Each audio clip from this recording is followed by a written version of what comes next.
বন্ধুরা, আজকে যে বিষয়টা নিয়ে ভিডিও করতে আসলাম সেটা হচ্ছে বাংলার প্রতি বর্তমান কেন্দ্রীয় সরকারের বঞ্চনা।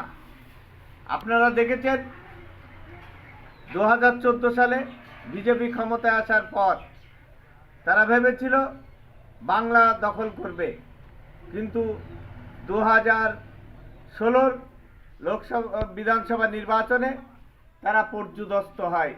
তারা তখন থেকেই পরিকল্পনা শুরু করে বাংলাকে কিভাবে দখল করবে। তারা বাংলার প্রতি বঞ্চনা করতে শুরু করে আস্তে আস্তে 2021 সালে বিধানসভা নির্বাচনের সময় তারা কিন্তু মন্ত্রিসভা পর্যন্ত মনে মনে গঠন করে ফেলেছিল। তারা ভেবেছিল বাংলার জনগণ তাদের ক্ষমতায় নিয়ে আসবে, কিন্তু বাংলার জনগণ মা মাটি মানুষের প্রতি আস্থা ভরসা রেখে মমতা ব্যানার্জিকে তৃতীয়বারের জন্য ক্ষমতায় নিয়ে আসে।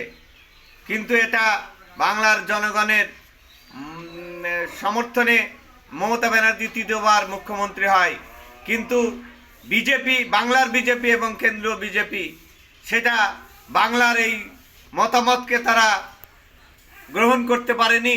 তারা পরিকল্পনা জোরদার শুরু করে বাংলাকে কিভাবে ভাতে মারা যায়। তাই বাংলার 100 দিনের টাকা তারা আটকে দেয়, তারা আবাস যোজনার টাকা আটকে দেয়। তারা কি বলে 100 দিনে দুর্নীতি হয়েছে এবং আবাস যোজনায় দুর্নীতি হয়েছে। তারা কেন্দ্রীয় সরকারের তরফ থেকে 76খানা টিম বাংলায় সেই দুর্নীতির তদন্ত করতে আসে বারংবার, কিন্তু তারা কেউ একটাও দুর্নীতির খুঁজে পায়নি। বরঞ্চ বাংলা সরকার 46খানা অ্যাকশন নেয়, যেগুলো আপনার ভুলবশত ঢুকে গেছে, সেই টাকা রিটার্ন নিয়ে বাংলা সরকার। তারপরেও বাংলা সরকারের বাংলার যে জনগণ 11 লক্ষ প্লাস ঘর অনুমোদন ছিল, কেন্দ্র সরকার বারংবার বাংলা সংসদে এবং মুখ্যমন্ত্রী ব্যক্তিগতভাবে মুখ্যমন্ত্রী পর্যায়ে সচিব পর্যায়ে চিঠি লিখেও সেই ঘর দেয়নি।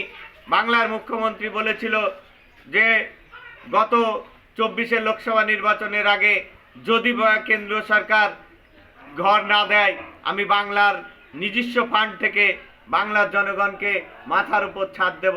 তাই আপনারা লক্ষ্য করেছেন গত 17 তারিখ থেকে বাংলার সেই সমস্ত মানুষের অ্যাকাউন্টে ঘরের টাকা ঢুকতে শুরু করেছে।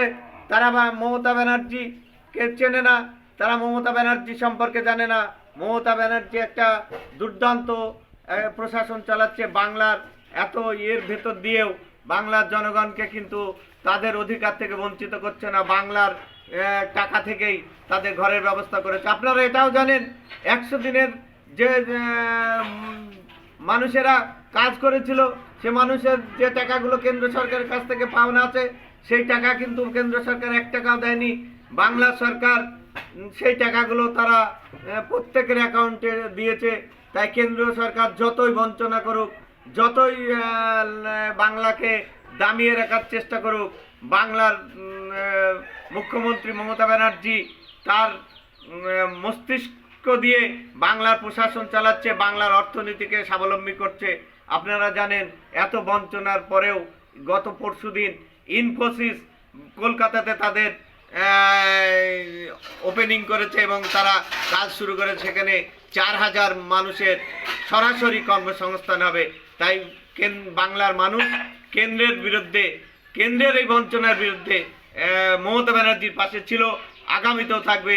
তৃণমূল কংগ্রেস মা মাটি সরকার আগামীতেও 2026 বিধানসভা নির্বাচনেও বিজেপি এখান থেকে শূন্য হাতে ফেরত যাবে।